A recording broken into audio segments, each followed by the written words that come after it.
Good morning, Ghana.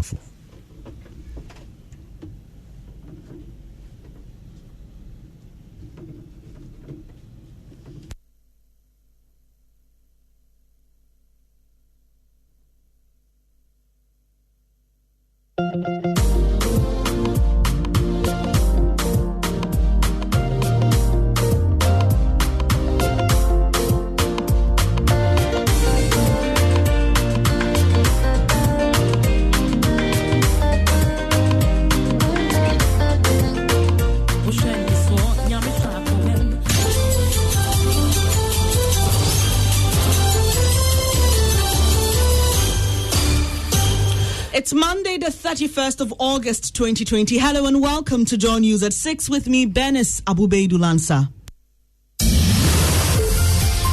44,205 confirmed cases, 87 new ones, 276 deaths, and 1,152 active cases. COVID is real. Coming up this morning, government introduces stringent measures to prevent importation of COVID-19 into the country as it prepares to open the airport to international passengers after 5 months of closure. Any passenger arriving in Ghana must be in possession of a negative COVID-19 PCR test result. We have a full breakdown of those measures for you as land and sea borders remain closed indefinitely. Also, President Akufo-Addo expresses concern about widespread disregard for COVID-19 protocols and warned sanctions will be applied. Let me remind those amongst us who want to continue to disregard these protocols that severe sanctions exist in our law for such persons. And if you've been yearning to return to school, we'll tell you when you can do so in business. Ghana Hoteliers Association describes planned reopening of the Kotoka International Airport for international travel as a prudent move to aid a quick recovery of the sector. We have details in 15 minutes. And VGMA Dancehall Reggae Artist of the Year, Kuku, preaches peace as he picks his first ever award at the annual event. Last year by this time, now we are here to let the world. The Ghanaians know that breaking our song is confounded. That's what you're saying. We've got details in a moment. Thanks for your company. The details now. Government has announced new stringent measures, it says, will keep COVID-19 at bay as it prepares to reopen the Kotoka International Airport to international passenger traffic tomorrow. The airport was shut down some 5 months ago following the closure of the country's borders to halt the importation of the virus into Ghana. But delivering his 16th address to the nation since the outbreak, President Akufo-Addo said government has decided to reopen the airport because public health officials can now conduct rapid tests to enable the isolation of passengers who may arrive in the country with the virus. I'm satisfied that it's safe to do so. I'm glad to announce that Kotoka International Airport will reopen and resume operations from Tuesday, 1st September 2020. This decision has been communicated to all international airlines. Passengers arriving in Ghana must, however, go through some tests before being allowed into the country.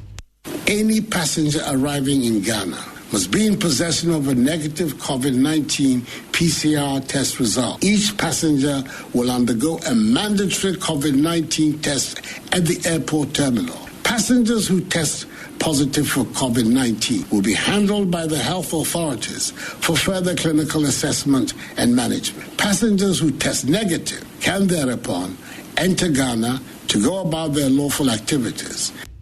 Let's stay a while on COVID-19. President Akufo-Addo has described as unacceptable the alarming drop in the number of people who wear face coverings or masks. He's warned that there are laws to deal with anybody caught breaching the COVID-19 safety protocols. Let me remind those amongst us who want to continue to disregard these protocols that severe sanctions exist in our law for such persons who will want to endanger the rest of the population through their actions and negligence. The law enforcement agencies will, when necessary, apply these measures without fear or favor, ill will or malice, and without recourse to a person's ethnicity, gender, or religion. Well, here's what President Akufo-Addo had to say on the resumption of academic activities in our schools. SHS2 and JHS2 students to return to school from 5th October to 14th December 2020. JHS2 students will be given one hot meal a day. The Ghana Education Service has decided to postpone the remainder of the academic year for all nursery, kindergarten, primary, JHS1 and SHS1 students. The next academic year will resume in January 2021. President Akufo-Addo, that we brought you highlights of his 16th address to the nation after we first recorded the coronavirus here. Away from that, the controversy concerning the Japa royalties agreement will not end anytime soon, as government is this time being accused of ignoring the Attorney General, Gloria Kufu's advice on the matter. Ms. Akufo had earlier authored a legal opinion describing the deal as, quote, onerous, unconscionable and skewed against Ghana's interest. Transaction advisors on the agreement had argued the Attorney General subsequently approved the deal, but policy think tank Imani Africa insists the advice was ignored. There's more in the following news desk report.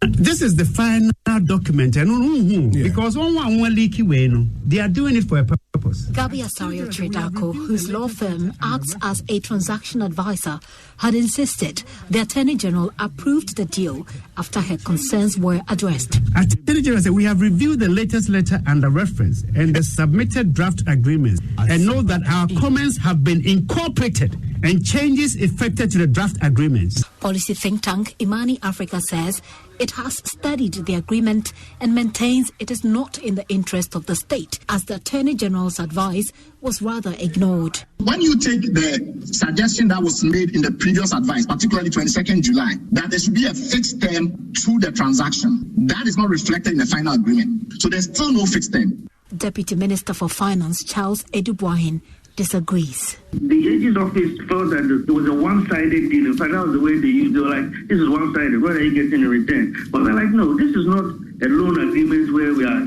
we're collecting money as a loan and there are all these reps and warranties that we have to sign up for. This is an equity transaction where we are selling shares in an equity vehicle, totally different type of structure. Deputy Finance Minister Charles Edubuahin ending that report.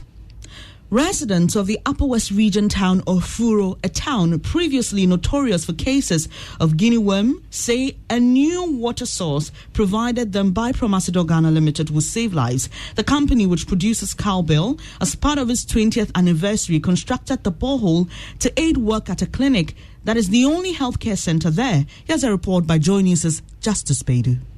We do OPD services.